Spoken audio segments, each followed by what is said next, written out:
jump out. Further out. He had the most contagious laugh. He laughed about anything, got you to laugh about something. Always the life of the party. Really funny, always has something going on. He never really sat still. Chat up anyone with any conversation. He always had something funny to say. Really always made me smile. Great at every sport, football, wiffle ball, baseball. He was always in a good mood, always just like jumping around, you know, ready to do something fun. And there he is, way up at the top of the highest tree there, just barefoot and all, giving us the wave. That's who he was, you know. Funny guy to live with, that's for sure. He was like the one that you would aspire to be in a lot of ways. Made you feel comfortable around him. Adam was a guy who a lot of people thought of as a really good friend. He had this like wise guy, smart ass smile, so. He always kept me in check. He's the smartest person I ever met. Smartest person I ever met, for sure. Taught himself languages and it was crazy. He was the smartest person out of all of us. Ridiculous. Bright, fun, a character that thought he would never die. Long story short, nothing really fazed him in terms of pain, like limits to anything, which I think was kind of his downfall. It was like a brother bond for me and him. Yeah, he was a best friend, brother. We kind of surpassed the friendship and kind of went right to the brother. Adam was my best friend in the whole world. One of my closest friends up until he passed away. Oh, he's like my best friend. He was my best friend.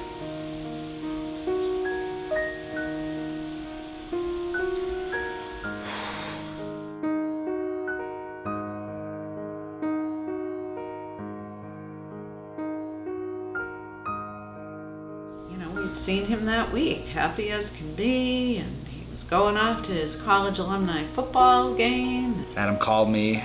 I thought he went down to Gillette to visit his friend Temple University, and he called me and he said he was driving back from Gillette, and I was like, why are you driving right now? Because I know you've been drinking all day. He walked in, he was clearly messed up. You know, we didn't know how bad, but he was clearly messed up on something.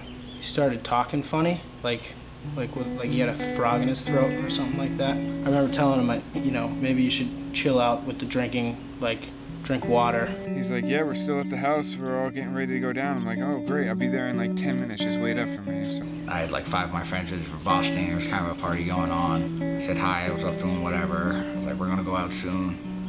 And then like 5 minutes later, he came in my room and he looked like death. He looked like a zombie. And I was like, dude, how long you been drinking? He's like, all day. I was like, drink some water. I was like, we're going out. And then like 10 minutes later, I was like, where's Adam? And they were like, I don't know. I saw him he was talking on the phone. Went up to Kenny's room. We were all just getting ready to go out from downtown. Didn't see him, before we went to go to the bar. We all tried to look for him. Couldn't find him. Before we left, we went in his room, checked for him again. He wasn't there. And we went out. Now we're back from the bar. Everyone's kind of like relaxing now. And that's when we happened to look in our spare room and see him laying down. That's when we walked in there and shouting his name, being like, yo, dude, wake up. Shook him a few times, like punched him in the leg, like, yo, get up, and noticed how really cold his leg was. All of a sudden I hear my buddy ZB. I was outside on the porch and I heard a bunch of screaming upstairs. Running down the stairs, screaming, someone call 911, someone call 911. I go upstairs, run upstairs. Everyone's together in this sub-room. Adam was lying down in the spare room, door closed, and people were shaking him, and I kept trying to give him out the mouth, and he was waking up, and started like shaking him, and people dragged him off me.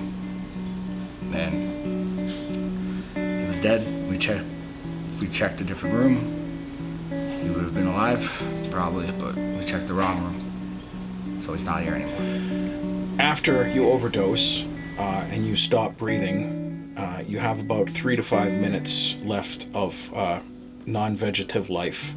and 10 minutes left of any kind of life at all.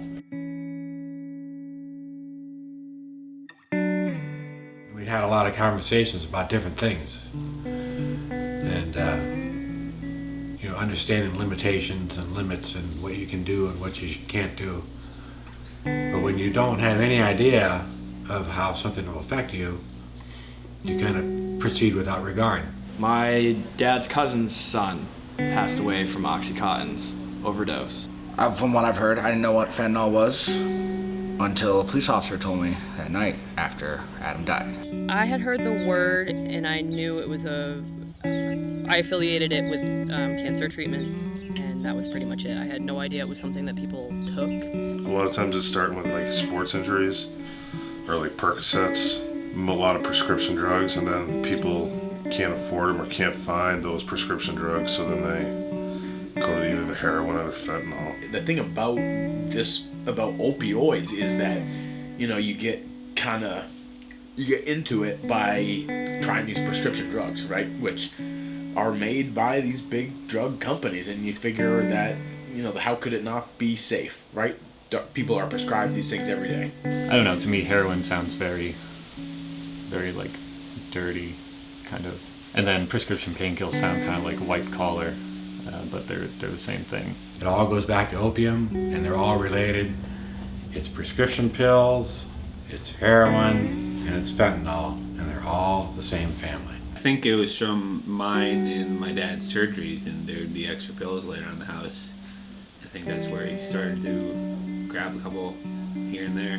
If you look at human history, opium does not do good things to civilization, and heroin or fentanyl, prescription-based pills are just the latest in a long line of opium-related problems that the human race has had to deal with ever since we found out that poppy seeds could do this. We never had the opportunity to find out Adam had a problem. The moment we found out that he had a problem, he was already dead. I guess I never really talked to him about really serious things like that. I mean, I knew he partied, but I didn't know if he was... it's like house parties or going to the bar. He would drink a lot, but he always seemed to be able to have a job and, do everything that he needed to do. Yeah, I never would have thought that he had a problem. We're talking about a well-rounded kid, a smart kid who comes from a great family. There's no demographic on it. Anyone can fall into that. If something like this can happen to Adam, then it can happen to anyone. That's what I've learned. I'd say it's sorry I didn't tell you about it.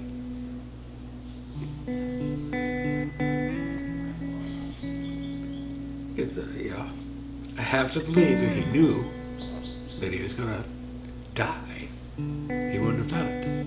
He didn't. He thought he was just gonna get another buzz, like kids shouldn't do, but some do. If he thought he was gonna stop breathing, I don't think he would have done it. If you take too much of this, your body relaxes too much to the point where you're not breathing anymore, and that is what's considered an overdose. It kills you, straight up, and the simplest way to explain it is opioids act as a depressant for all areas of your body, and essentially when enough of it gets a hold of your brain, it essentially convinces you that you don't have to breathe anymore, depresses your respirations, and your body just figures it doesn't need oxygen because it's got all the opium it'll ever need. And it's right. Base of them all is opium, and whether it's a prescription painkiller pill or it's heroin or it's fentanyl, they all affect you the same way. The usual heroin that was somehow getting into the area was being cut with fentanyl, and fentanyl's much more potent than morphine. The way to reverse this is to administer a substance called Narcan, which essentially acts as a shield for your brain. It reverses the effects of the opioid that the person has taken, and it snaps them out of it very, very quickly. If we get it to them soon enough. If they're overdosing for long enough, it's fatal. Narcan is being distributed everywhere now. Police have it on board. Schools have it now. I didn't know the warning signs. I didn't know how dangerous they were. I didn't know what to look out for. I mean, even the most straight-laced individual who has some sort of a terrible injury and has to be prescribed opium-based painkillers, they're going to go through withdrawals.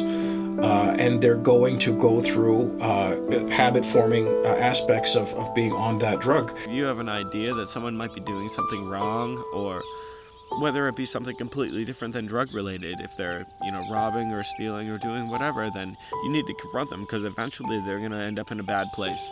I mean, there's signs of certain people that, it's not just that one thing that they're doing, it's other things too.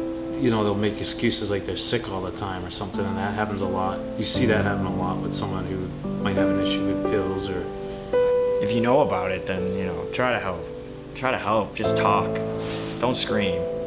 You don't want to back an individual who's going through an issue into a corner. It's never a good thing. But whatever that arsenic is he was doing is not okay. That's not allowed. It's for people who are about to die. That's what it's made for. And people who take it who are not about to die, die. There just needs to be more awareness. Talk to someone, talk to anyone you can. This is what happens. The best thing you can do is, as much as they're gonna hate you, try to intervene on it. And they're gonna fight you kicking and screaming and say they don't have a problem and all that. So many support groups now and agencies that are willing to help. You call, if you don't call the right number, they'll get you to the right person, but make that call. Don't be afraid. And if you get them mad, so what? They'll be alive. It's a chance we didn't have. Yeah, we never had that opportunity. Not that that's an easy road. No, it's a hard road. At least that road continues. Right. If addicts, they really want help and they want to get rid of the drugs that they have, they can bring the police department, and police can help them get to the recovery sites that can actually get them on the road to beating the addiction. They might not want to do that, but you have to get it across to them that however possible they need to stop. You have one choice, You want to live, you want to take those chances, take the chances. But you know what? You take those chances, think of everyone that you're affecting around you. Adam's parents, I can't even fathom what my parents would do. I think I'm fortunate in the sense that the last night I spent with Adam was probably the best night I ever spent with Adam. And if I could talk to him right now, I'd just say, just think about how much more of that we could have had, And the family that's left behind struggles to recreate what they consider a family. You have a hole in your heart forever. You're just broken. Yeah. No going back. And so now our son is behind us in a box. What was wrong? What wasn't our family providing you that you needed to go and seek an alternative way to feel good? It's like, what were you thinking, man? Everything just reminds you of this person just for one bad mistake. I would ask him why he felt the need to take something that he had no idea what it was. Don't take it to that level. I'm sorry I checked the wrong room. I'm sorry I wasn't as good a friend to you as you were to me. We all miss him incredibly, but it's also just like when you think about each one of our lives, it's changed so much. Like, the mistake that I made with Adam was that I knew how smart he was, and I knew what a well-rounded kid that he was.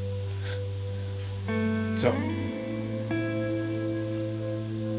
it was really hard for me to believe that he was capable of making such a bad decision. So I would encourage people who know someone in Adam's position doing opioids on a regular basis, because if you're close with someone you know, I would encourage you to confront it head on, honestly. And it's probably like a sooner the better type of situation. It's never too soon. If you're in this position, now you gotta fix it. If you don't, join Adam. But in this case, there's not enough time. Well, that's the thing. 10 minutes isn't a lot of time. 1 minute, 2, 8, 9, 10, gone.